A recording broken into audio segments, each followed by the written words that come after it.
Coming soon to own on YouTube and Twitch. Why it sucked to be a speedster. Realistically, obviously without the speed force, a lot of things like physically, like science wise, you'll probably like explode in half or set yourself on fire if you had like super speed, like really like speedster speed. Let's get straight into it. Enough of that talking. Way home from your regular job. But as you walk through the city, you notice something strange. There's a massive storm cloud forming directly above one of the tall buildings nearby. It looks unnatural, with lightning crackling inside it and a yellow aura glowing around it. You stop for a minute just to take a look, when a bolt of lightning shoots down from the cloud and strikes you directly. That is the last moment of your regular life. You lie unconscious on the ground, but your body isn't resting.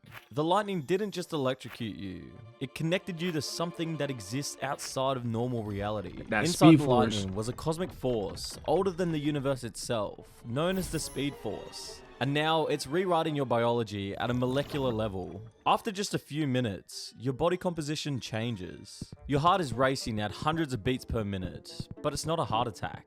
Your cardiovascular system has rewired itself to be 10 times more efficient than any normal humans. Your body fat burns away, leaving you supermodel lean. You feel like there's electricity running just beneath your skin constantly, like a second nervous system. You're not a normal human anymore, and there's no going back. When you finally wake up in a hospital bed, for a second there, everything feels normal. Until you decide to step outside to go for a walk, and suddenly you're 3 blocks away. You reach for your apartment door and... I don't know, because technically your first time waking up, you wouldn't learn how to phase. You'll probably run smack dead into a wall. Like realistically, if you try to walk and you just sped off, you probably just run straight into the wall. You're already inside before you realize you moved. Time itself has changed for you. The world around you slows down or stops entirely whenever you move. You have super speed. But right now, it's much more of a curse than a blessing. This new time perception creates a form of psychological torture that's almost impossible to explain to anyone who hasn't experienced it. Every moment feels like waiting in line at the supermarket behind an elderly woman who wants to pay for $1,000 worth of groceries in pennies. From your perspective, everyone around you moves in agonizingly slow motion. Conversations that last 30 seconds for them feels like hours for you. You can see every micro expression, every move they make, and even count the individual blinks of their eyes. The patience required just to have a normal interaction with another human being is exhausting in ways you can't describe. Before we go any further, you need to understand what's actually happening when you run. Because super speed isn't just moving fast, it's a complete rewriting of physics as they apply to your body. When you run, you're not just accelerating to high speeds like a car on a highway. You're generating what scientists would call a speed force field around your body. This field does several things simultaneously. First, it reduces your mass relative to the space around you, which is why you can move without creating sonic booms that would shatter every window you pass. Second, it creates a protective barrier that prevents air friction from burning you alive or tearing your skin off. Third, and most importantly, it alters your personal time flow. From your perspective, you're moving at a normal pace. It's the world that slows down around you. But from everyone else's perspective, you're a blur. At your top speeds, you're moving faster than the human eye can process. Your reaction time has been enhanced to match your speed. You can process information and make decisions in microseconds. This is why you can run through a crowded street without hitting anyone. You're seeing and reacting to obstacles long before they become problems. Your brain has been rewired to handle the massive influx of sensory information that comes with moving at these speeds. The field also extends slightly beyond your body, which is why you can carry people without them experiencing the full force of your acceleration. When you grab someone and run, the field envelops them too, protecting them from the G-forces that would otherwise liquefy their internal organs. But this extension of the field drains your energy faster. Carrying even just one person significantly reduces your top speed and increases how much food you'll need to recover. When you're moving at high speeds, a few seconds of real time can feel like days or weeks to you. Daily life becomes almost impossible to make. I'm not gonna lie, besides the food thing right now, I don't see nothing wrong with this. I could eat all as much as I want, a nigga not gonna get fat. You know, well, we don't got to worry about paying for things. I'm not saying still, but shit, nah, I'm not paying for shit. I got super speed. Fuck you mean? And then like this don't really seem that bad. I'm not gonna lie. Maintain. You're thinking at speeds beyond sound while everyone around you is moving normally. Having the patience of a normal human now requires constant, inhuman effort. But the loneliness is crushing. You spend months alone with your thoughts while mere minutes pass in the real world. This is literally solitary confinement, except you're experiencing it while surrounded by people. You're isolated inside your own perception of time, unable to connect with anyone who isn't moving at your speed. And sometimes you can't even connect with yourself. But the psychological toll is only part of the problem. The hunger hits next, and it's unlike anything you've experienced as a normal human. That's because your body now burns calories at an absolutely absurd rate. You'll need to consume somewhere around 50 times your body weight in food every single day just to maintain your powers and stay conscious. If you weigh 170 pounds, that's 8,500 pounds of food. God damn. Yo, you can't love food that much. Oh my God. That's almost 900 pounds of food. 4.25 tons, roughly 4,250,000 calories per day. Eating only hot dogs would cost over $10,000 per day, or about $3.7 million per year. 3 mil a year. Oh my God. You don't really have money like that lying around, so it looks like you're going to be using your powers to steal from a lot of grocery stores. Your extreme metabolism means that if you overuse your powers without proper nutrition, you'll simply faint. You'll be running across the city at super speed and suddenly wake up on the pavement blocks away. Imagine you run on water, just pass out. With no memory of collapsing. Normal humans might grab lunch and be fine for 5 or 6 hours, but you'll need to eat multiple full meals just to run across town once. Now you can't even leave your home without snacks. But that leads to other problems too. You can't hold down normal employment because you're constantly eating or dealing with the consequences of your powers. So say goodbye to that regular person job of yours. Your body But like constantly eating though, it's like you got super speed. At like I feel like at the job you can like just boom, sneak that shit. Like no, like I'm boss not looking. Let me hurry up, throw this like steak and lobster plate. Shum.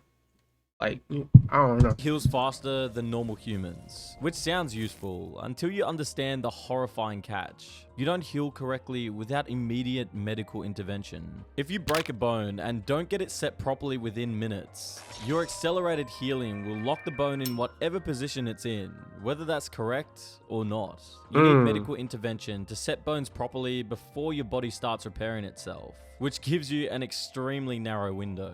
And doctors can't use anesthesia on you because your metabolism burns through it almost instantly. So any surgery becomes way more painful because you'll be conscious and feeling everything in slow motion. But perhaps the most terrifying aspect of your powers is this. Your power acts more like a virus than a blessing. Sure, the energy you're connected to allows you to access its power, but in exchange, it uses you. It feeds on your emotions and experiences like you're some kind of sensory organ for a cosmic force. The more you use your powers, the more connected you become to this field, and the more you risk being absorbed into it entirely. And it's not a metaphor. There's a literal chance that if you run too fast, you'll be pulled into a dimensional realm where you lose your memories, your sense of self, your humanity, and transform into pure. I mean, but to get pulled into the speed force, you got to be going like super fast, like faster than the average speedster. Like that's a high transcendent of speed you have to enter. Kinetic energy forever. The faster you run, the more your body begins converting to pure energy. Your physical form could start to break down at a molecular level. Every time you push your speed to save someone, you're gambling with your own existence. Given all of this, you might think about just not using your powers and trying to live a normal life. But here's the thing, you can't just not use them. The energy in your body creates a constant and almost unbearable urge to move. Sitting still almost feels physically painful. Walking at normal speed feels like you're dragging yourself through concrete. Your body needs to run, and fighting that impulse every moment of every day is exhausting. So you make a choice. If you're going to run anyway, you might as well do something with it. You start small, stop a robbery here, prevent a car accident there. It gives you an excuse to run, a justification for the thing your body is screaming at you to do constantly. You're not trying to be a hero. You're just trying to turn this curse into something that isn't completely self-destructive. But once you save your first life, it becomes harder to stop. The guilt of not helping when you could now becomes another weight on top of everything else. You continue to help people, and Fair. with your powers, it starts to feel easy.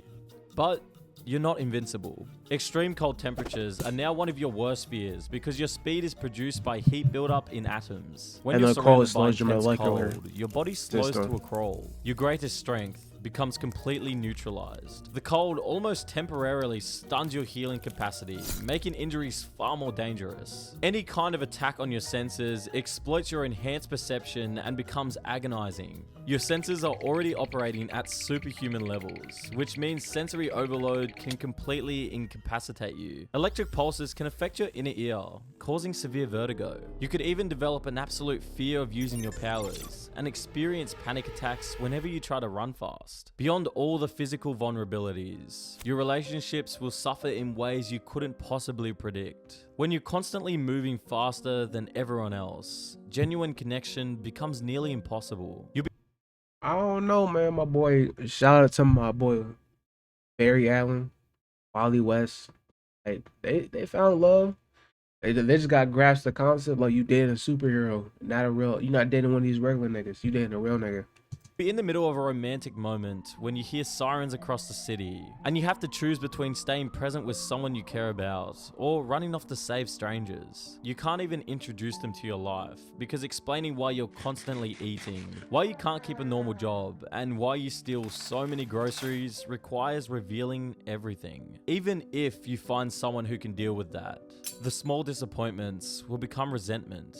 You're constantly late to important dinners. You miss birthdays because you were stopping a robbery. Your partner starts planning events without you because they can't count on you showing up. You become unreliable despite being the fastest person on the planet. And then there's the age difference. Your connection to energy appears to slow your aging dramatically. Your partner will Really? get older while you stay young. They'll develop grey hair and wrinkles while you look exactly the same as the day you met them. You'll watch them grow old, knowing you're going to outlive them by decades or potentially even centuries. The burden of I being know that. fast enough is its own special torture. With your powers, you should be able to save everyone, but you can't. People die while you're across the city saving someone else. Buildings collapse before you can reach them.